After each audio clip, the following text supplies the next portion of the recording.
ព្រះអង្គគ្រូទៅតែមានប្រជជន62ព្រះវស្សា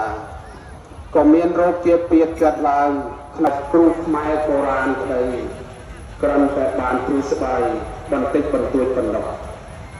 ហើយបន្ទាប់មករោគជាពៀតក៏កើតឡើងវិញម្ដងទៀត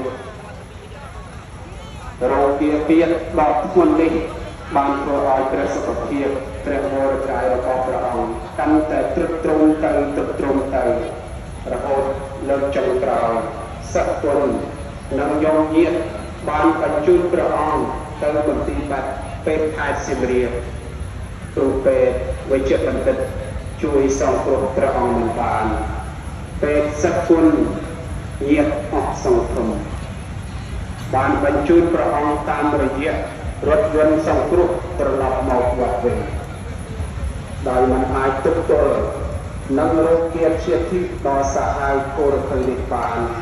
ព្រះអង្គក៏បានទទួលអនិច្ចធម៌នៅក្នុងរថយន្តសង្គ្រោះបន្តមកទៅស្នូររថយន្តចរសគុណត្រេកអរស្មានថាសំណាងសំឡេងសឺរ៉ែនលន់លឺអស់យ៉ាងគ្រូលាចាក់ឋានចោលពូជយើងហើយសែនសោកស្ដាយណាស់ហេតុអីកម្មត្រាស់ព្រះម្ចាស់ថ្លៃអើយមិនជប់រិស្យាគ្មានប្រណីដែរអោលោកតាអើយមិនដេចមិនស្រឡោះធ្លាប់មានវាចាក្នុងមជ្ឈុសង្លុះស្ដុកស្ដឹងព្រះអង្គគ្រូកតបញ្ញានោមនាមព្រះអង្គបានទទួលអនិច្ចធម៌នៅថ្ងៃអង្គារ4កើតខែមីឆ្នាំថោះបញ្ញស័កពុទ្ធសករាជ2567ត្រូវនៅថ្ងៃទី13ខែកុម្ភៈឆ្នាំ2024នៅវេលាម៉ោង 10:30 នាទីយប់ឥឡូវនេះព្រះអធិធិព្រះសពរបស់ព្រះអង្គកំពុងតម្កល់ទុកនៅព្រះមេរុនេះខ្ញុំសូមបង្គំ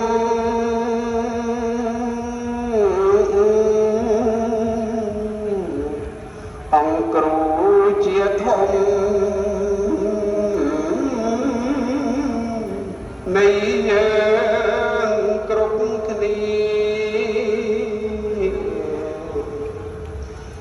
ធ្លាប់ស្ដាប់អវាធ្លាប់ក្រាបវន្តាធ្លាប់រៀនភាវនាសមាទានសិល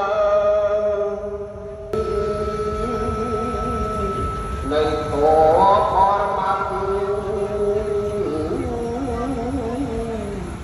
ដោយចិត្តផ្ដាច់ផ្ដាល់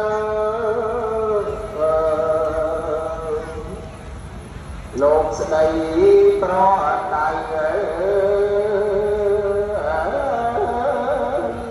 កុំឲ្យខ្លៃជិល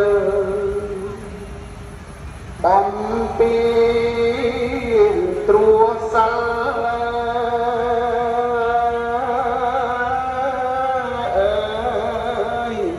បាបដល់អាត្មាលោកស្ដីឲ្យរៀនចំណេះជាស្ពានរបៀបសាសនា